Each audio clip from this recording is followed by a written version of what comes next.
Hello, students. There are two important accounts that are known as HSA and FSA. And these are tax advantaged accounts and health saving account and flexible health saving account. And these are designed to save you money in terms of taxes. And how do they work? Imagine that you have, you are going to have some, you might think that you might have some medical expenses, in the next, this coming year or next 10 years or whatever. And then you go and contribute some money to this account. Let's say if you have $54,000, you go and contribute $4,000 of it to your HSA health saving account.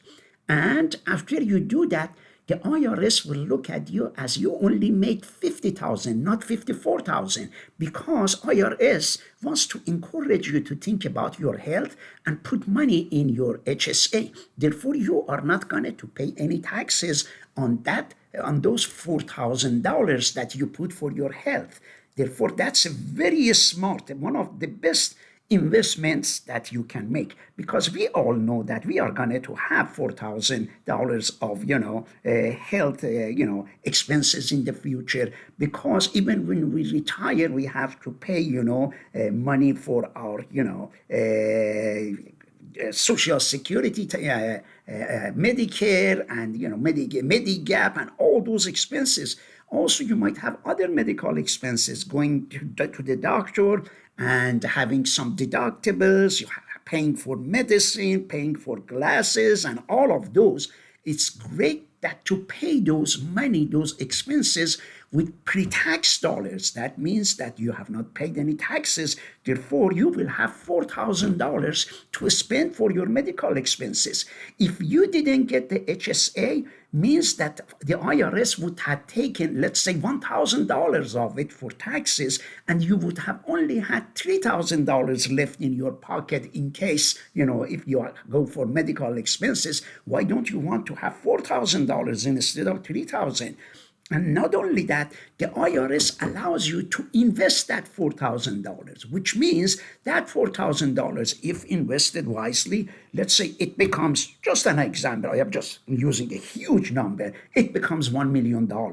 Then you can use that $1 million for your health. I hope you don't need that much, but when you spend it on that health, you don't pay any taxes on it. That means it's a tax-free money that you got because you contributed to HSA. And they call it triple tax, advantage. It has triple. That means neither at the beginning you pay taxes, nor at the end when you are using, and any appreciation in stocks, because it allows you to invest in mutual funds. If you are putting, some companies, will hold it, and they have some funds that you can, contribute. Therefore, it says contributions are tax deductible. Therefore, you save there. And then growth. Interest and investment earnings is tax-free, which is great. That means if your $4,000 becomes $1 million and $4,000, that the $1 million is not taxable, the $4,000. Withdrawals for qualified medical expenses are tax-free, which means you can get the money and spend on your health as much as you want. It is, you don't pay any taxes. However, if one day you become, let's say, 59 and a half or 62 years old, you decide not to use it for your health. You decide to convert it into something, in another investment, to take the money out. Then the federal government will say, okay, now you have to pay taxes, You say that, okay, we let you have the money, you are not going to spend it for your health, therefore, you have to pay taxes. But smart people just leave it there, and because they say that here in the U.S., when the people retire, if they don't have Medicaid or something, they will spend $300,000 on their health, Therefore, it is great to have 300,000. How much can you contribute every year? We will say eligible. Do you see doctor visits? You can use it for a prescription, dental, vision, eyeglasses. Therefore, that's a great, way of doing it. When you put the money, you don't need to, necessarily spend it. Many smart people get this, invest here, but rather than when they go to the doctors, they don't use it. You know why? Because they say, because this money is going to grow tax free, why should we spend it on the doctor's visit? We will spend it 30 years from now. Let it grow and become $4,000. Let it become 50,000, 100,000. Why should we? Therefore, if they can afford it, they pay on their own money from here. Let this money to grow and use it for, sometimes when they don't have enough money for their health, because let's say dental implant, I think is 5,000, maybe it is covering. Or let's say you have other expenses, hearing aids. These days, a good one, hearing aid, is $10,000. You wanted to buy one of those quality. Therefore, this is one of the best investments that the students can make. There is another one which is called FSA.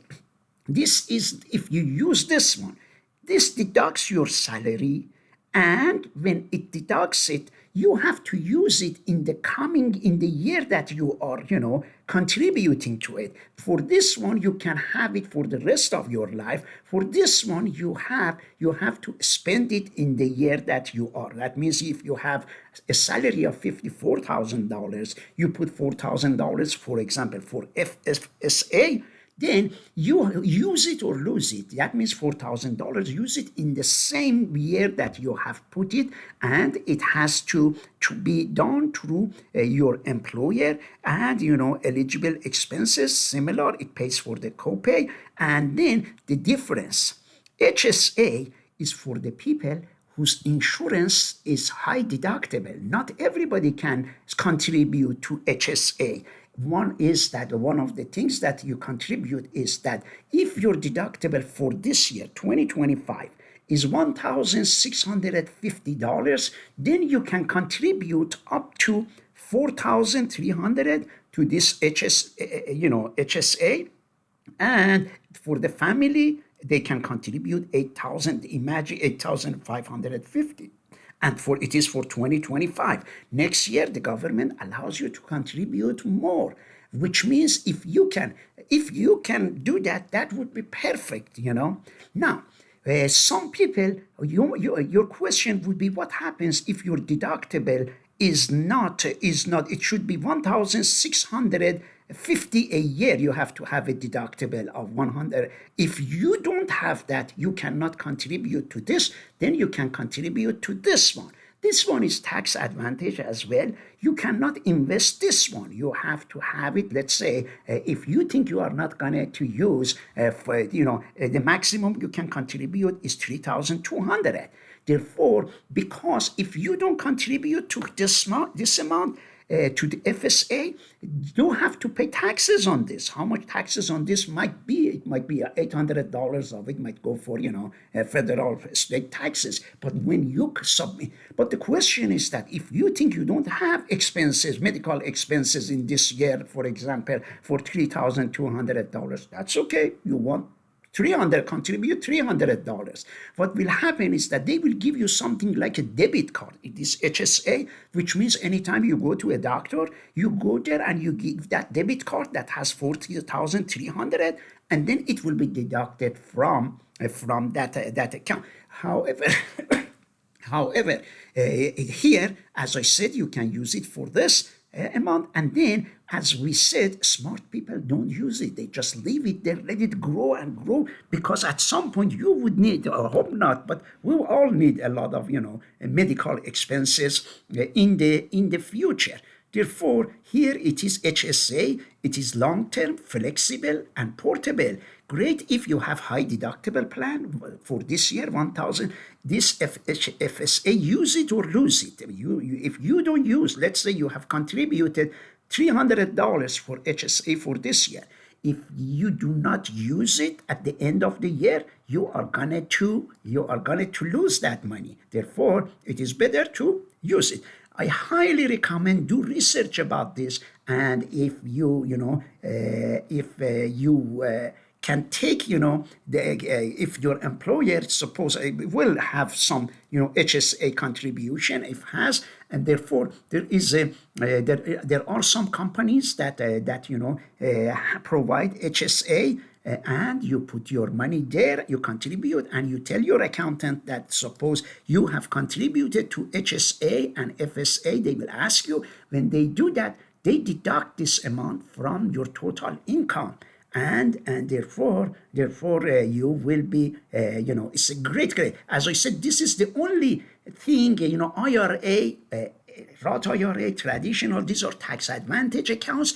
But regarding Roth IRA, you pay your taxes first, and then at the end, you never pay any taxes. For traditional IRA, you don't pay taxes at first. You paid whenever, maybe after 10 years, 20 years, you sell them, you pay IRS taxes.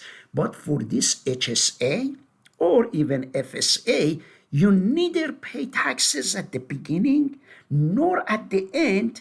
And also on this one, that allows you to invest any investment growth that you have, you don't pay any taxes. That's why they say this has triple tax advantage. You may check with your insurance to see how much your deductible is, health deductible, and I strongly recommend that use this. And if you know people who are not taking advantage of this situation in their work, you may advise them to see what they are. And as I said, when you put your money in, HSA, what my recommendation is, if you can invest it. Some people put it in HSA and they earn, some investment companies get the money for you and they put it on 2%, you earn 2% on that. But if a smart way is to invest it in something that grows by 10%, 15%, there are mutual funds that you can buy and put this money there. Therefore, the more you